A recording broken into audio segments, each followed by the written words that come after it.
In this video, we're going to look at systems of linear equations in two variables.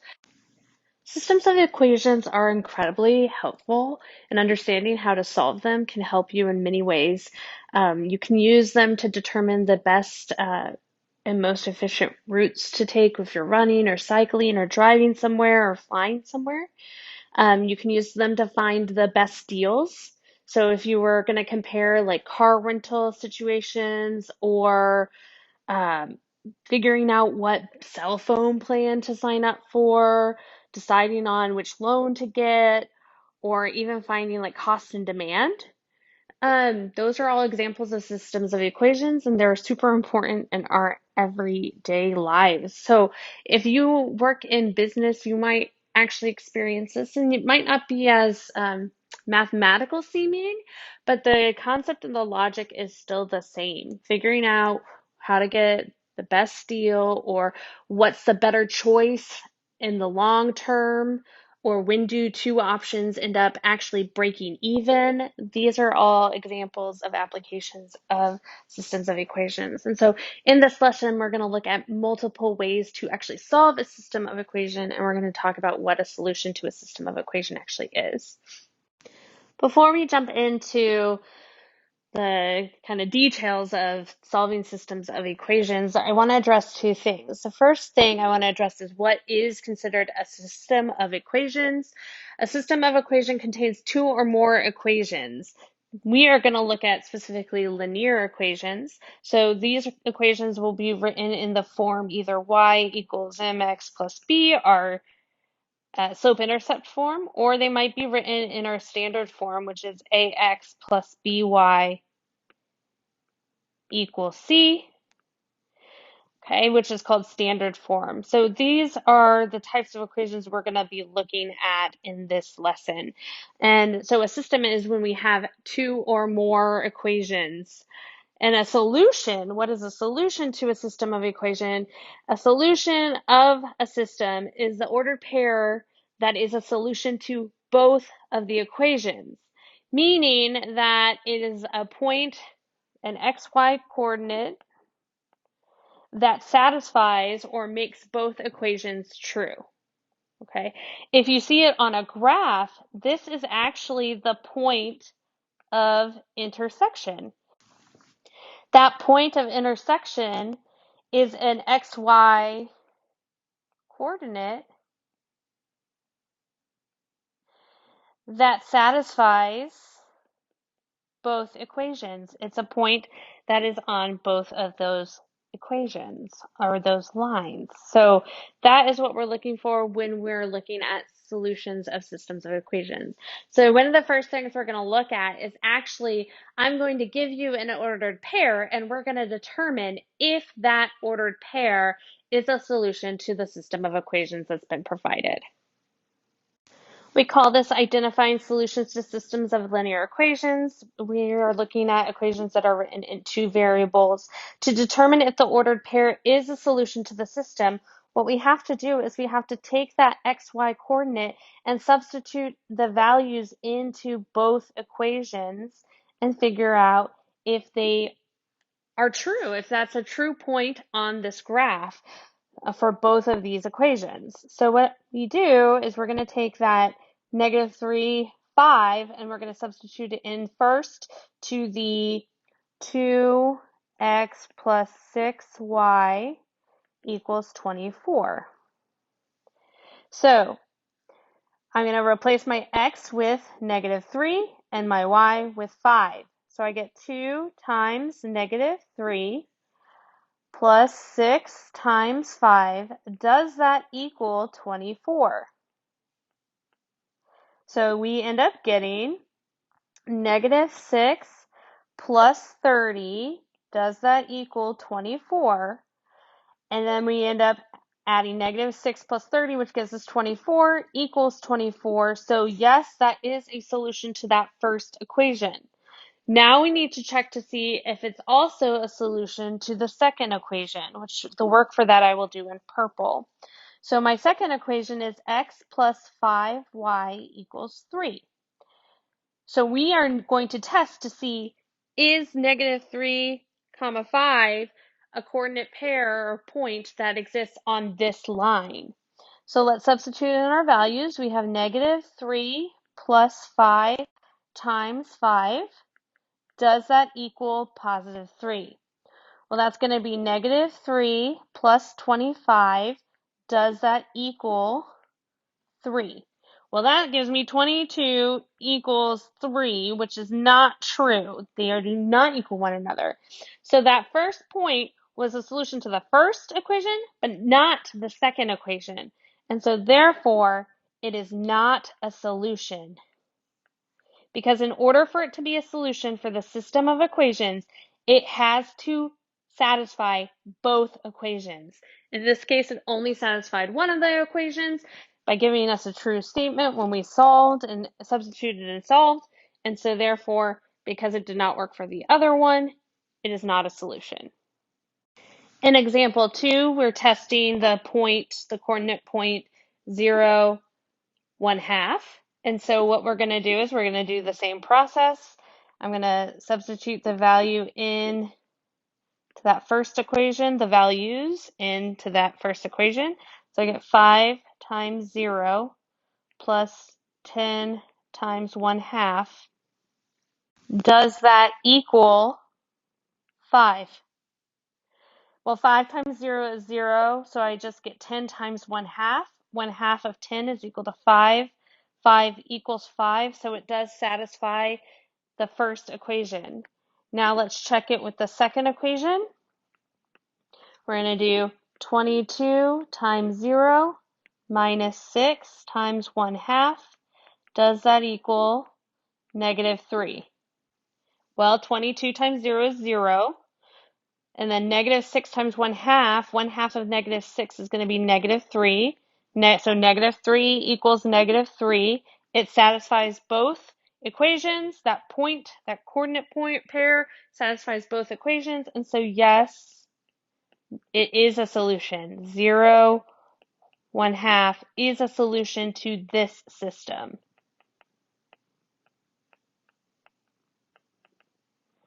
Okay, so we're going to look at 3 different cases that we might see or that we could see when we're dealing with linear systems. The first situation is if we get one unique solution. That means that the graphs would intersect at one point and has exactly one solution. The second situation is if there is no solution. So this happens if our two lines that we're looking at are parallel. If they never intersect, then there will never be a coordinate that they both share at the same time. And so therefore, since the lines do not intersect, the system will have no solution. Okay, we say that the system is inconsistent if it has no solution. The last situation is if we have infinitely many solutions. This happens when both equations actually represent the same line. So an example where that could happen was if I had, let's say I had 2x plus 4y equals 6 and x plus 2y equals 3. These equations look different, but the first one is just the second one doubled. So this is not a unique system of equations. Those two lines are exactly the same lines because I could divide every value in the first one by 2 and end up with the second equation. And so that represents the same exact line. So therefore, they share every single point in common. And so therefore, we would say that the system has infinitely many solutions. Okay, in this case, we say that the equations are dependent. We have 2 algebraic ways to solve for a system of equations for its solution. The first one is called substitution. Okay, the process for solving with substitution is you isolate or solve for one of the variables. You then are able to substitute that into the other equation and then solve the resulting equation for one of the variables. And then you have to substitute the known value back in to find the initial first value. I'll show you what I mean. I know it's a lot of words that might not make sense until you see it. The second process is the addition process. When I learned the addition process many, many years ago, we called it elimination. So they've kind of changed the vernacular of how we address that, because the idea is that you're going to be adding the two equations together to eliminate one of the variables. So it used to be called, or I guess it could still possibly be called elimination, but you should be familiar with both ways of referring to it. If I say elimination, that's the same thing as the addition method. If they say addition, it's the same way as elimination.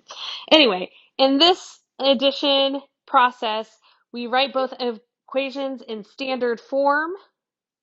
We create opposite coefficients for one of the variables, and then we add and solve for one of the variables. And then again, we have to substitute our known value back into the original equation to find the missing variable. Okay, let's see this first one solves with substitution. Now, here's a cue why substitution might be a good idea for this one. You have a y variable without a coefficient. So sometimes that's a good sign. If something's already written as like y equals, that's a big sign that you should use substitution. But in this case, I'm going to have to do a little bit of solving to get my y variable by itself. So what I'm going to do is I'm going to take my 5x minus y equals negative 26. And I'm going to add y to both sides, which will cancel it out on this side. And then, so I end up with 5x equals negative 26 plus y. Then I'm going to move my negative 26 over to the side with the x's, so I get my y by itself. I've isolated my y value. So let's add 26 to both sides. Now I can't add 5x and 26 because they're not like terms. So the right-hand side of our equation is going to look like y, and the left-hand side is going to be 5x plus 26. So this form is a sign that we could use substitution, because what happens here is this equal sign is very powerful. It's telling us that y is equivalent to, is the same as 5x plus 26. So what that means is I can take any y value in the system and replace it with 5x plus 26.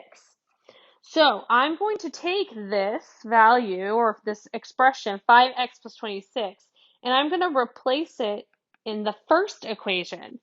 So what that looks like is the first part stays the same, 2x plus 3, but instead of y, since y is equal to 5x plus 26, I'm going to replace the y with that expression. So I've substituted in this expression, 5x plus 26, in for my y variable in the first equation. Now I can't do it into the second equation because that would be plugging it into itself. Weird things would happen. We would get infinitely many solutions. So we don't do that, but what we can do now is solve this for x, because if you look here now, there's only one variable. So I can solve for x. My first step to solve for x is going to be distribute that 3 into the parentheses. So I have 2x plus 15x plus 78 equals 10. I can combine my like terms. 2x plus 15x equals 17x plus 78 equals 10. Subtract 78 from both sides. So we end up with 17x equals negative 68. And then from there, we divide both sides by 17, which then gives us x equals negative 4. So process is substitute in the expression to replace one of the variables in the other equation, then solve for the variable that's still in that equation. In this case, we substituted in to y, which only gave us x's, so then we solve for x. Once we solve for x, though, we can use that value to then solve for our missing y. I'm going to erase the side work over here. From the first part of this, you can always rewind and go back if you need it. But the last step is to take that x value and plug it into either one of the equations. It doesn't matter which one. So I'm actually going to do the first equation. So we'll do 2 times -4, because we know x must be -4, plus 3y equals 10. Now I'm going to multiply 2 times -4, so that gives me -8 plus 3y equals 10. Add 8 to both sides, because we're solving for y. We end up getting 3y equals 18. Divide by 3 on both sides, and we get y equals 6. Okay, so my solution to this system of equations is the coordinate pair -4, 6. The solution needs to be a coordinate pair, especially when we're dealing with two variables. Okay, if we're dealing with 3 variables, you're going to have a coordinate triple or trio. Okay, now this graph actually shows you that point, that coordinate. The first equation is our blue line. Our second equation is the red line. And where do they intersect? They intersected at -4, 6. We're going to do an example where we use the addition elimination method. Now, it's the same exact example. Okay, so if you see the equations here are exactly the same in the first one that we just did. And so what that means is we better get the same coordinate pair as a result. But let's see what happens. So these are both written in that standard form, ax plus by equals c. What we want to look for are any of the coefficients the same in both equations. So for x, we have a coefficient of 2 and a coefficient of 5. For y, we have a coefficient of 3 and a coefficient of -1. And so therefore, we do not have matching coefficients, and so we have to do a little bit of extra work.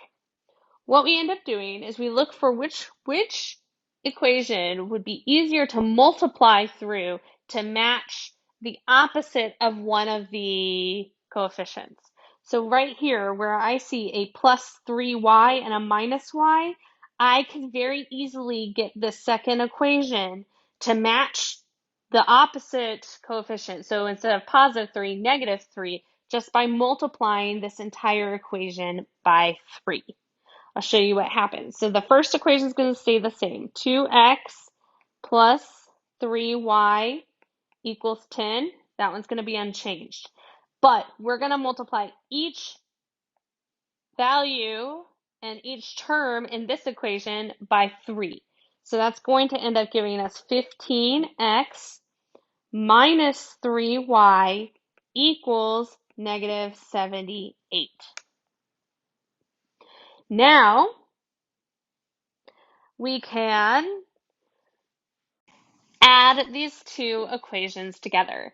Now, this is kind of a big conceptual jump. Why are we allowed to do this? So let's think about this on the side for a moment. If I have an equation that I say is true and that we know is true, let's say I add 3 plus 2 equals 5. That is true. And let's say on this side of this equation, on the left-hand side, what if I also added plus 2? And on this side, I added 1 plus 1. Well, 2 is equal to 1 plus 1. I'm adding the same thing on both sides. So 3 plus 2 plus 2 is equal to 5 plus 1 plus 1. They both are equivalent to 7. Okay? But they don't look exactly the same. That's what's happening here. This equal sign tells me that the left-hand side is equal to the right-hand side. So if I add the left-hand side to this equation's left-hand side, and I add the right-hand side to this equation's right-hand side, I've added something equivalent to each side of that original first equation. And so that is allowed because we're allowed to, in equations, do the same action to both sides of the equation, even though it looks different. We know that we're adding the same thing though because we're told that these two sides of this equation are equal. So that is conceptually what's happening. That's why we're allowed to do this. So let's see what happens. So we end up having 2x plus 15x, which gives me 17x, 3y plus negative 3y, that cancels. That's why we want to have that opposite coefficient, because when you add opposites together, they cancel to 0. So I end up with 17x equals negative 68. Now I just solve for my x value. Divide both sides by 17, and I get that x equals negative 4. Like we saw before, when we plug in negative 4 into that first equation, we got that our y value is 6. On this one, I'm going to do the opposite. I'm just going to plug that x value into the second equation just to show that it also will give me negative or positive 6. So 5 times negative 4 minus y equals negative 26. So I get negative 20 minus y equals negative 26. Add 20 to both sides. So I get negative y equals negative 6. So positive y, or divide both sides by negative 1, positive y equals 6. So my x value is negative 4. My y value is 6. And that is my solution to the system of equations listed here. I'm going to go ahead and pause and make a part 2 of this video with more examples. But please make sure you watch as many examples as you need and let me know if you have any questions. Thank you.